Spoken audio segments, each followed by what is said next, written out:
All right, what's up, y'all? So just some trade updates. I did end up taking two more trades today, even after I said I was done, because I saw something on the 4 hour time frame that I had been tracking. So that was Usdchf sells and Ucad buys. Now it sucks because now I have uh I'm buying and selling something that starts with the US pair. So it's kind of like, okay, one of these are going to end up, you know, maybe hitting stop loss. The reason I took this one, so this is a 4 hour setup, right? So I have to have the weekly and the daily aligned. So the daily is easily bearish. Weekly is definitely bearish. That fucking wick is what's like making me second guess things, but we'll see what happens.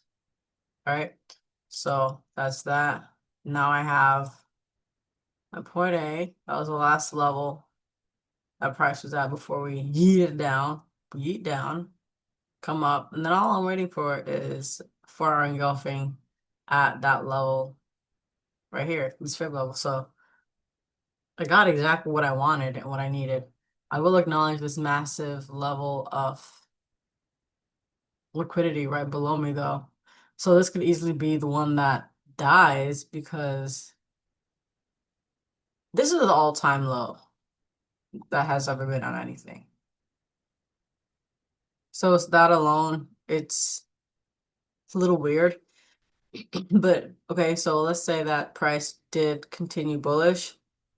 There's a potential that we could drop back to this liquidity level before continuing up, maybe. Maybe, just maybe. All right, but I don't know how that's going to play out. It's just probabilities. But when it comes to what the dollar is doing, it's kind of a very, very similar situation.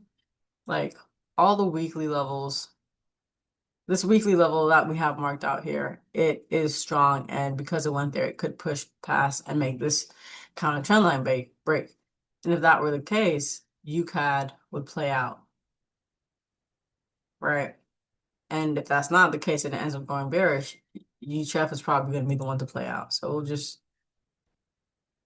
see. I guess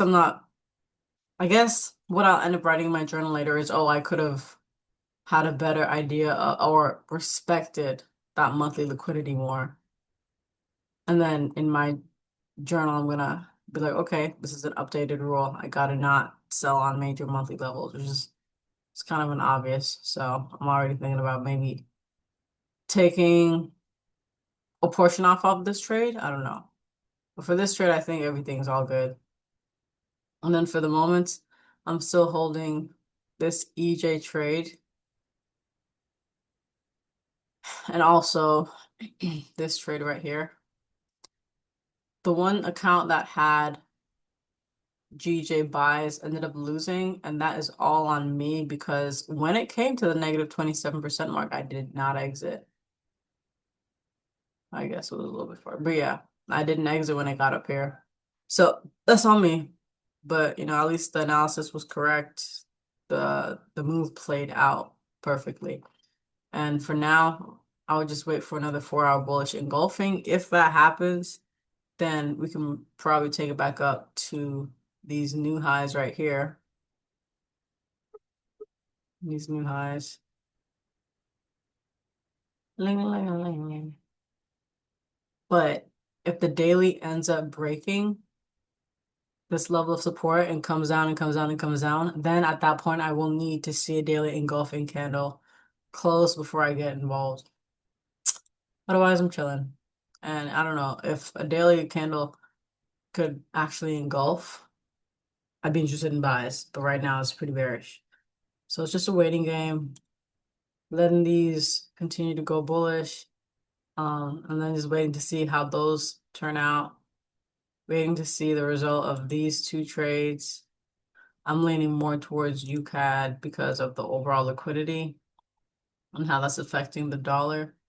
But again, we cannot tell the future. So it's just a matter of waiting. All right. Hope y'all had a great week. Hope next week is even better.